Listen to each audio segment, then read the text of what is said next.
Hello, my friends. More bad news is coming from the political arena, but today there is also some good news that will cheer up all Ukrainians. Let's start with the bad. The US, through various representatives, is trying to pressure Ukraine into accepting its terms. This time, Vance made a statement. Oh, you said yesterday, made a lot of news, bad mouthing Trump, not a good idea for Zelensky. Of course. What's the thought process here? Well, look, I mean, President Zelensky, his country wouldn't exist without the generosity of the United States of America. So say thank you.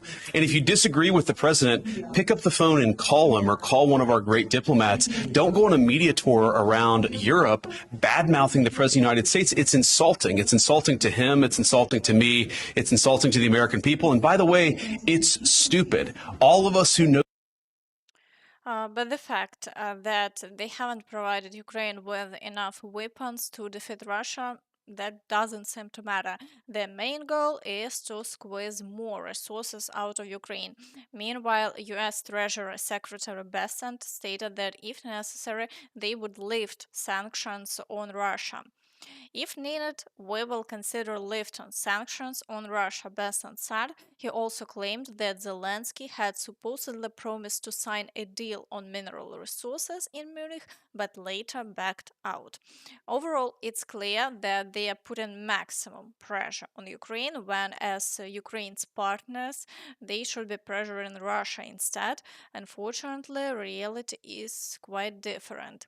But surprisingly, Elon Musk figured out that the money wasn't actually transferred directly to Ukraine. Half of it stayed in the US. A significant percentage of the money sent to Ukraine actually ended up benefiting US politicians. That's why Zelensky says he only received half the money. That's a bold statement. Finally, they realized that some people in the US were profiting quite well from this war. And right after that, news emerged that the Trump administration had presented Ukraine with a revised deal. The Trump administration has provided Ukraine with an improved draft agreement on minerals. Negotiations are underway. Sources on both sides now say the deal seems more likely. The latest draft includes significant improvements and aligns with Ukrainian law. It turns out Vance was wrong. Public statements about Trump actually had an effect. Ukraine has now been offered better terms. Also, I'd like to remind you, don't forget to support the growth of truthful Ukrainian content by leaving a like. And if you are new to the channel, I invite you to subscribe to stay informed with real, unfiltered information. Share these videos with your friends so everyone can see the true situation both on the political stage and on the front lines. My channel is independent, meaning you'll only find honest reporting here. Meanwhile, Vance continues to claim that Russia has an overwhelming advantage and that Ukraine has no chance of fighting back. But as we can see, the reality is entirely different. The Ukrainian armed forces have been holding the front for 3 years now, and while the Russians are managing to advance little by little, they are suffering nearly 100% losses in the process. These claims have no basis. This is all about money. The US is turning against Ukraine purely for financial interests, disregarding moral values. Now let's move on to the frontline situation. In the Pokrovsk direction, Russian forces continue the attacks near Kotliny. Heavy fighting is ongoing for the villages of Prominy and Yelizavetivka with near daily attempts to break through near the highway. However, they have seen no success over the past 24 hours. The front line remains unchanged. The biggest concern right now is the intensifying shelling. Russian troops are actively using drones and missiles to strike Pokrovsk, Myrnograd, and other settlements. In the Kurakhove direction, Russian forces are assaulting Constantinople, attempting breakthroughs near Ulakli, and launching attacks from Nadezhdinka toward Kotlярivka. No territorial changes have been recorded in the past day, but the situation is extremely tense. Russian troops are pushing to complete their operation and straighten the front line. Their next moves remain unclear. Either they will advance further into Dnipropetrovsk region, or they will redeploy reserves to the Pokrovsk direction to resume the offensive there.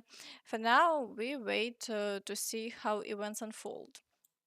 In the Velyka Novosilka direction, Russian forces continue the attacks near Rozdolne, with battles are recorded near the villages of Novy Komar and Privilne. While there have been no territorial changes in the past 24 hours, Russian troops are maintaining high levels of activity. The intensity of shelling remains significant across the entire frontline area. In the Zaporizhia direction, Russian forces are also maintaining pressure. Heavy fighting is ongoing for Novoandreevka, with assaults on Malysherbaki and attempted breakthroughs toward Stepove.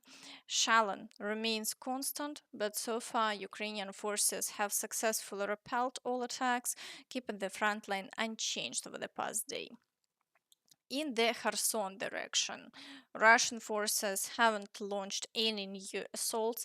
Their losses likely frightened them, so for now they are limiting the actions to Shalin the right bank, relentlessly striking Kherson. This seems to be all they can do at the moment. Now moving to the Turets direction. Here the Russians are trying to fully capture Leonidivka and are also attempting breakthroughs near the mine slag heaps. However, they have made no progress and the front line remains unchanged over the past day. In the Chasiv Yar direction, Russian forces continue the assaults in the central part of the city, with offensive operations now beginning near Ozaryanka. The situation remains tense, but the Russians are not reducing the activity. Kostantinivka also continues to suffer from relentless shelling, but despite this, there have been no changes to the front line in the past day. In the Siversk direction, Russian troops are storming Grigorivka, attempting breakthroughs near Verkhnyo-Kamensk and launching assaults on Vasyukivka. However, Ukrainian forces have successfully repelled all attacks and the front line remains unchanged over the past 24 hours. In the Liman direction, Russian forces are attempting to break through to the village of Kolodezi and are storming Yampolivka. Battles are also ongoing in the fields near Ivanivka, while shelling recorded in the settlement of Drobyshevo. However, the front line remains unchanged as Ukrainian forces successfully repel all attacks.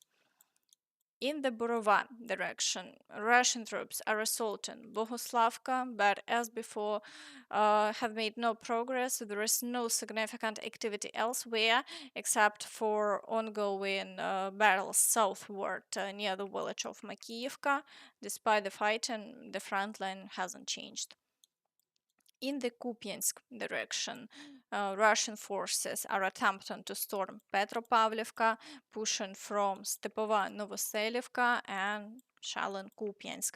However, they have made no progress and the front line remains unchanged.